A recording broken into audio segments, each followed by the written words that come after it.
Gaming Quest by K.R. Moore.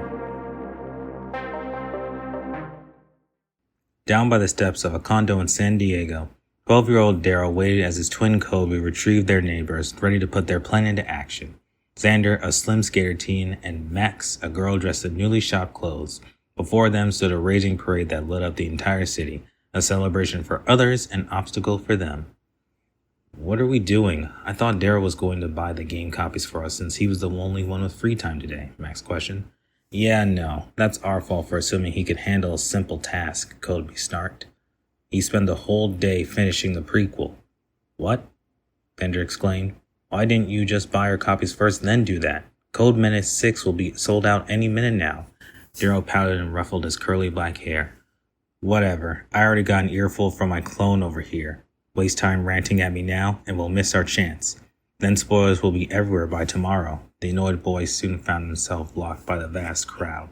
The others took in the view too. The excitement in the atmosphere was greater this year than any other.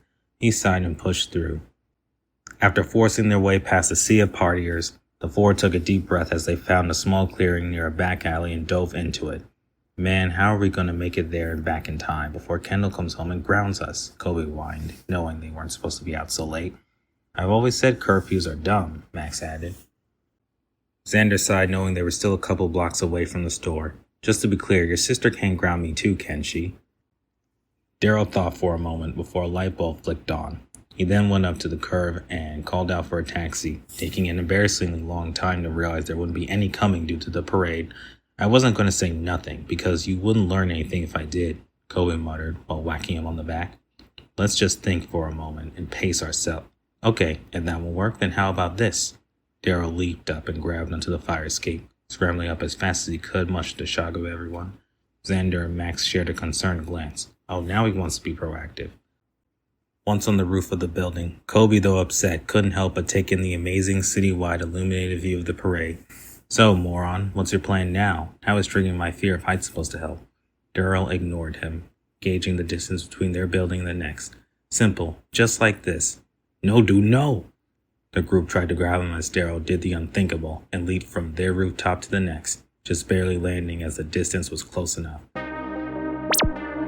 Gaming Quest by K.R. Moore. Don't forget to like and subscribe. Come on, slowpokes. Are you afraid of heights or spoilers? I'm going to strangle him, Kobe seethed in a venomous tone before walking back and jumping forward. Xander and Max nervously took a second to do the same. Once landed and giving Daryl a couple more good smacks, they jumped across more close buildings, catching the eyes of many, including those in blue. Soon they landed on the last rooftop by the store, one that hosted a fancy party as they watched the parade. As Kobe ran with the others, a delectable scent reached his nostrils, luring him away briefly. At least we're almost there now. We've still got some time before we have to go back. Let's keep moving, Xander stated, shaking a bit from the electrifying experience. It only intensified when he saw a flash of police lights near the building. Okay guys, try not to panic, but I don't think we were as stealthy as we should have been. There's cops pulling up here. Say what? Max shrieked. I knew you shouldn't have been screaming parkour the whole time. Daryl shrugged. Worth it. Now let's just hurry down. They won't be able to find us in the crowd.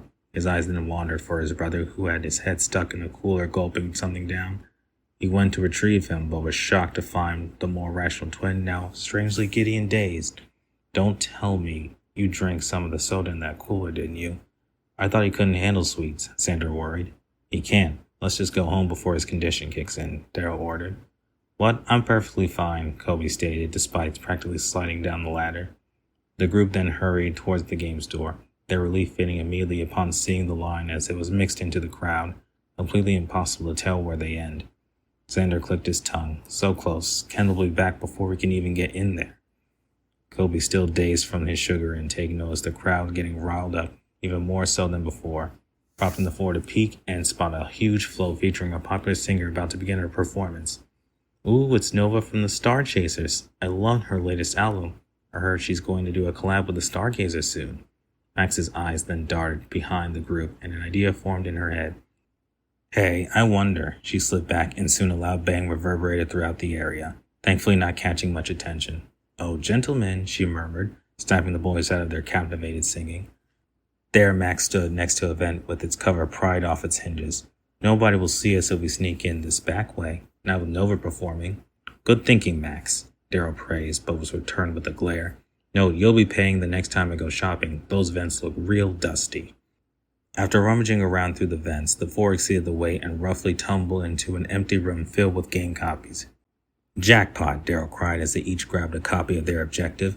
Carefully, Xander opened the nearest door, and they cautiously snuck into the bustle of the store and slipped into the self-checkout section unnoticed.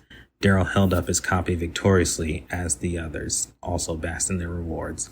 Told you we could do this. To the spoils go the victors. All right, I admit it worked out in the end. Max rolled her eyes. Now to get back. Her voice trailed off and eyes slid upwards. Daryl looked behind to find an upset policeman talking to his transceiver. Yeah, I've got them right here. Tell me, kids, just what kind of stunt were you trying to pull up there on the roof earlier? Daryl froze in panic, stuttering, unable to come up with an excuse. Well, you see, officer, have you ever played? The boy's dumb question was cut off by an astonished gasp as the officer was then sent back, falling into the crowd, bumping his head with a loud thud. Over him stood a fully hyperactive Kobe, who looked back towards the petrified group and grinned wide. Guess we're free to go. We should probably run, Daryl muttered with a hoarse voice. The four bolted out the door, taking notice again of the concert that energized the audience even more so than earlier. There's our chance. Come on. Daryl then quickly slapped Cody out of his sugar daze, restoring some sense into the smarter twin.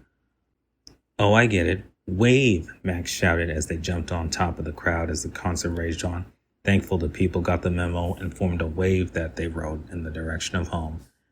After a few exhilarating minutes, the gang closed enough distance to jump off the crowd and gun it back into the condo lobby. Did that actually just work? Sandra stuttered through deep breaths. I think so, Daryl gleamed. Really wish we had thought of that from the beginning, though. Whatever, dude. Thanks to you, I almost fell off a roof, assaulted a cop, and now I'm having a sugar rush with no medicine to cope. And this all happened in like 30 minutes. Here you go. A woman's voice resounded from the back as she handed Kobe a pink bottle. Thanks, Kendall. Kobe took a sip of the medicine before freezing, letting some of the fluid drip onto his vest. What? But how? Daryl gasped in disbelief. We still had time to spare before you came back. True, but hearing news about familiar kids jumping between buildings convinces you to book it. She sassily swayed her blonde hair and met the four with a deep gaze. And all for some game? The four tensed in defeat. And now the cops are going to be banging on this door any minute now. What were you thinking? It's my bad, sis, Daryl spoke up. They asked me to buy us all copies earlier, but I was lazy, and well, you can guess the rest. I mean, can she really guess? Xander replied. Fastest half hour of my life, Max muttered. Kendall thought for a moment and sighed. You're all definitely going to apologize to the cops for the disturbances. Also, if they find me, it's coming out of your pockets. She then grabbed their game bags. Other than that, I think I can let it slide this time. Now let's go pop these bad boys in. Really? Everyone asked, astonished. Yeah, she chuckled awkwardly. Truth is, I also used to play that series with my friends back in high school. Don't have much high ground after what we did when the fourth game came out. Gaming Quest. The end. Gaming Quest by K.R. Moore. Don't forget to like and subscribe.